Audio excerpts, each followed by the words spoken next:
Inner Gold International.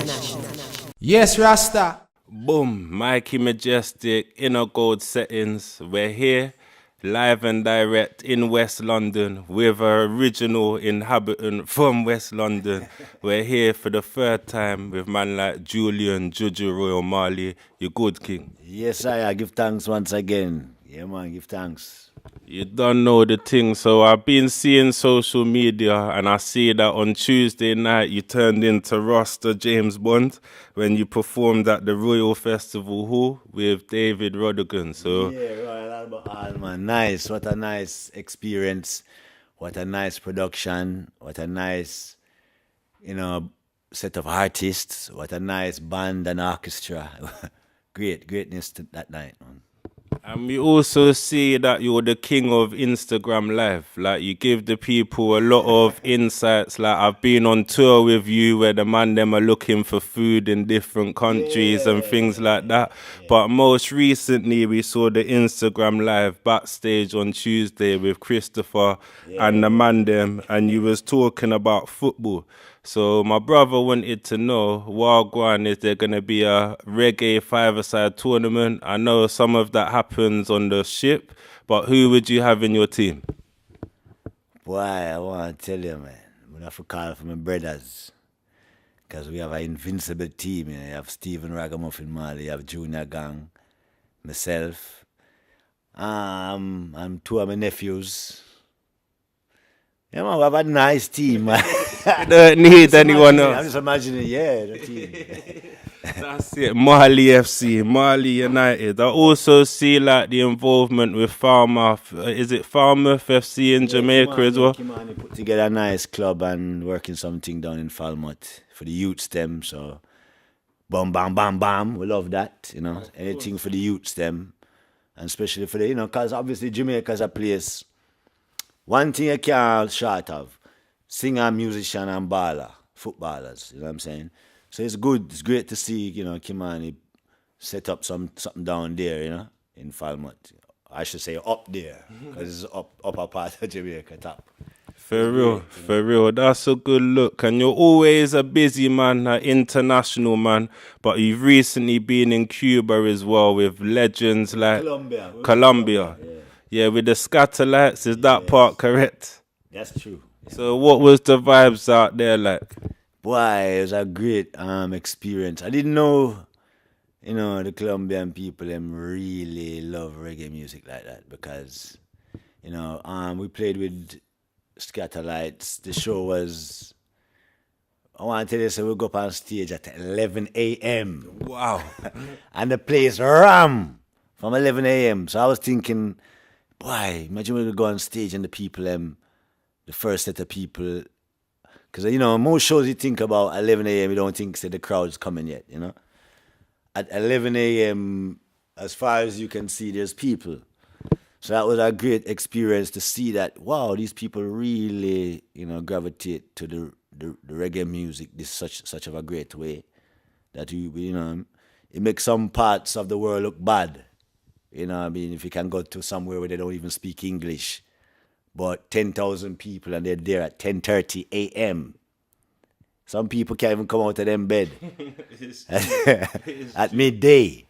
So it's a great experience. And Scatterlights, that's a great honor to, play with Scatterlights. Real thing, legends in the business. So we've interviewed you 3 times now, and each time we've kind of spoke about the album. Yes. And now it's finally here in the universe, released on the 25th of Jan. So now we know how hard you worked on the album and you've released it out there to the people. Yes. So what's the response been like so far?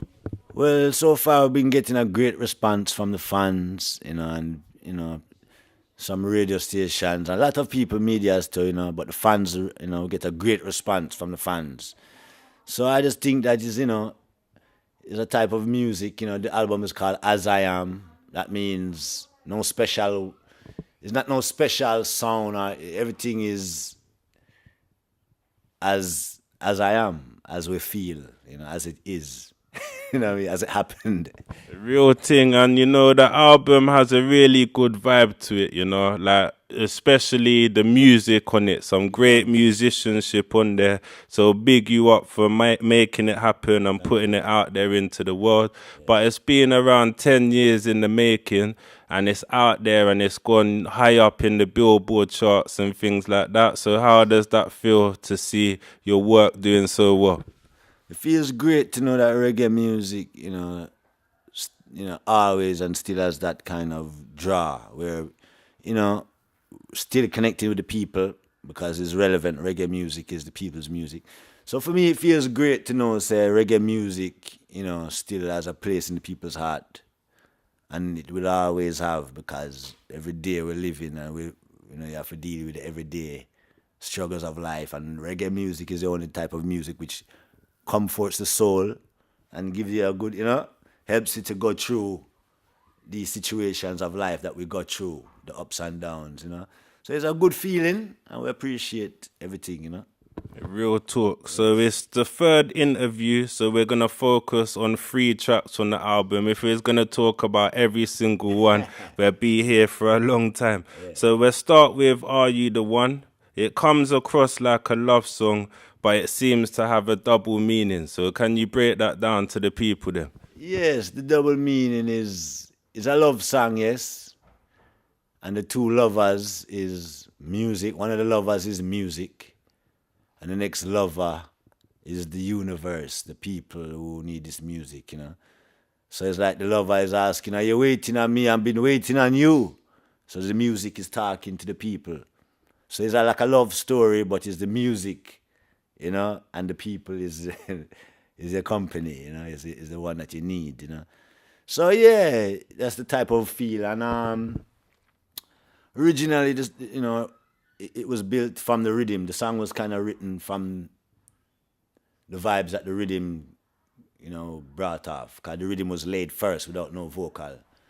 And then, the rhythm gave me a Burning Spear vibes, And it's a certain Burning Spear song, and it's a song called Do the Reggae. I'm not sure if the I them know that one there, but when you listen to it, you might talk about reggae in Canada, Paris, this, that. So I say, reggae music, all over the world. So it's like a reggae music. So basically, it's the same kind of vibration where I show them say reggae music circle the world in our desolate places. You drop in India, you find people that listen to some reggae music where we don't even imagine, say, let's go to India because the people them love reggae music there. I check that. But when you go there, you say, oh, wow. So some very desolate places you find reggae music. So that's that song kind of give me that energy. So, oh, wow. Universally, yeah, the music is, And I was listening to the album today, and the tune that stood out to me, each time I listen, I have a different favorite track, but today, Papa was the one that I was feeling today. So we spoke about double meanings, and again, that's a track that seems like it has a double meaning too, because it seems like it could be about your dad, Bob, but it could be about your other father, the Most High. So can you break that one down to the people as well? Well, it's the lineage, because you have to respect all the fathers, all of your fathers. And the first father is the Almighty, yeah. So that's how the double meaning, because, we are talking about the father, but we speak about him in such of a even more personal way, because, the way all them teach you to deal with, praise God is like, you're supposed to praise to him like, you're not close to him. Like, no, Papa. So Papa is somebody that, you look around, he's right here beside you. Papa, always there for you. So we're more, talking about God even more closer than how, it's not just Father and God. Oh, no, it's Papa, our Father that he create the whole universe and give, bring life to everything. So, and then, a lot of people say, oh, is it about your father? So listen to the next verse. Did you listen to the verse?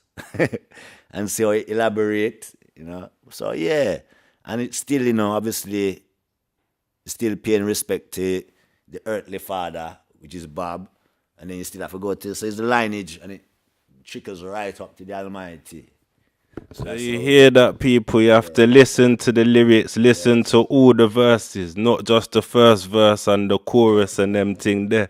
So like I say, our favourite track changes all the time, but in a radio sense, Can't Cool the Fire has been the one recently. So the world's always been a mad place at certain times, and it's always going to be. So how important is it to keep the fire blazing sometimes? Very, very important to always remain human, always to remain a person with compassion, you know, always to remain somebody who stand up for what you really see as right, you know, because as we know, God created everybody, so everybody was created with the same, by rights, everyone is created with the same, you know, we all have the powers. How you can ignite that energy within you to make you know, say, all right, you know, can't cool the fire because why?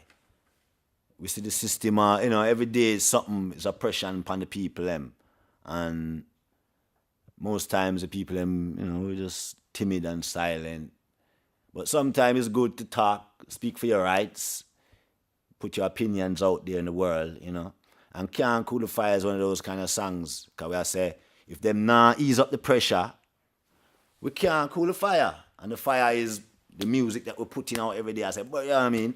Burn all negativity. We're not really partial to anything. We deal with positivity and love. If you deal with negativity, we just garbage, dash that out fast. So that's the type of song, you know, Can't Cool the Fire is. So we burn negativity until, you know, if you keep on giving us the pressure, we keep on burning the fire. You know? Yeah, man, keep the fire blazing and dash away the negativity. Yeah. So the album is real art because it's like a painting, and we can hear you experimenting with different sounds, different tempos from ska to roots, and then, you know, up-tempo beats on there as well. So how did you manage to get the album so well-rounded? Oh, it's just a natural movement, really. As I say, you know, each song kind of dictates the feel. Okay, you can hear, you know, and most songs start from the guitar. So obviously the guitar don't have drums and stuff in it, but strumming it and you're singing, you know, you kind of know, so, well, you know, this song will need this kind of vibe, you know. So it's not, we don't plan the music just come natural as to how the song is, you know. But, you know, the feel, you know, the whole meditation that I was meditating for the album is, you know what, we need songs that are just uplifting and giving you colors, you know, bright colors. We don't really want to, we don't really talk about certain topics in a certain way. And if we touch on certain topics, like, you know, even like Can't Cool the Fire, it's a very hard song, but it still a show you say, we're pushing through. So no matter how it's hard, we're still pushing through. So it's an upbeat, you know, this album is just about motivation, you know, geared towards that, you know. So the music is up, you feel good, giving you a positive message, which is keeping you up too. So it's not just a positive message on a slow tempo, you get it on an upbeat too. Well, it's a real thing because I listened to the album on the way to the 9 to 5 grind today.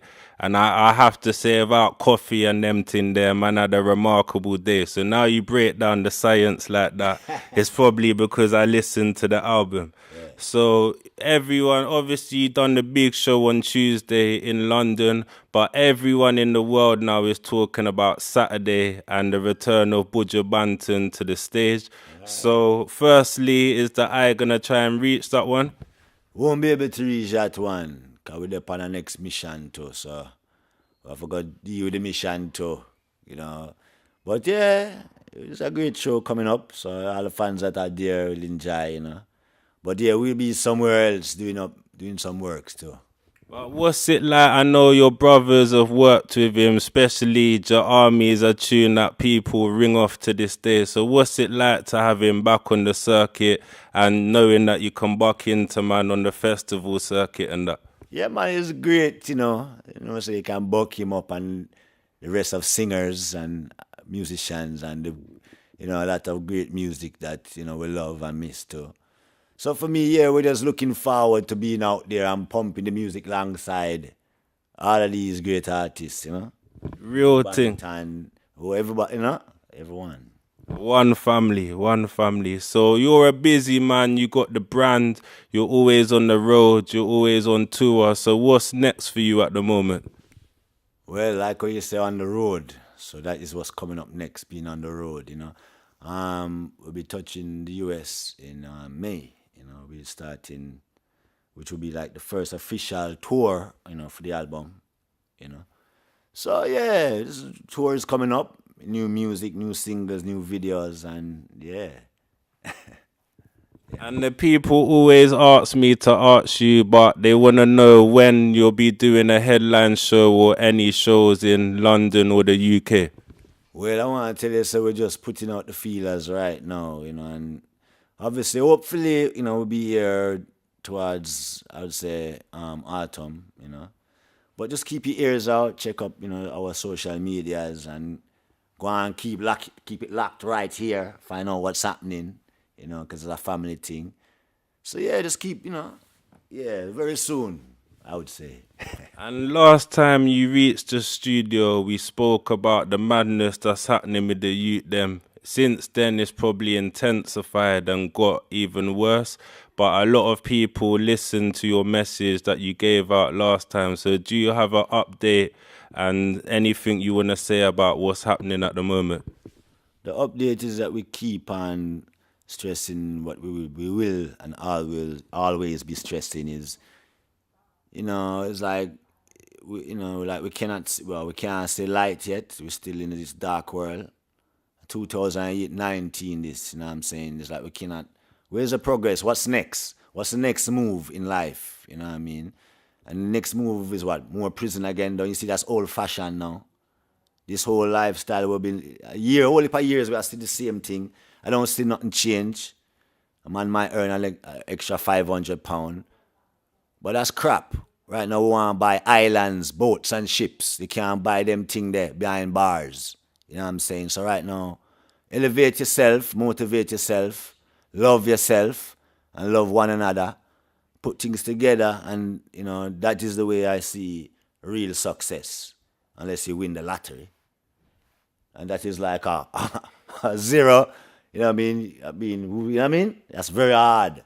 So if you now win the lottery, you want to get together and, you know, create a business. And, you know, a couple of you know, put it this way, 2 brains together instead of 1 is better. Much less 5, 6, 8, 9 brains where I think one positive direction. You must have something great. So unity is what we need, yeah? What more can we say than that? Inner Gold Show, Mikee Majestic Heartical I.D, The Beat London. And give thanks, Julian, for giving us your time, because you're a busy man and you always make time for the item. So yes, give thanks, yeah? Thanks, I. Blessed love, everyone. Rasta. Yes, I am. Yes, I. Lighter!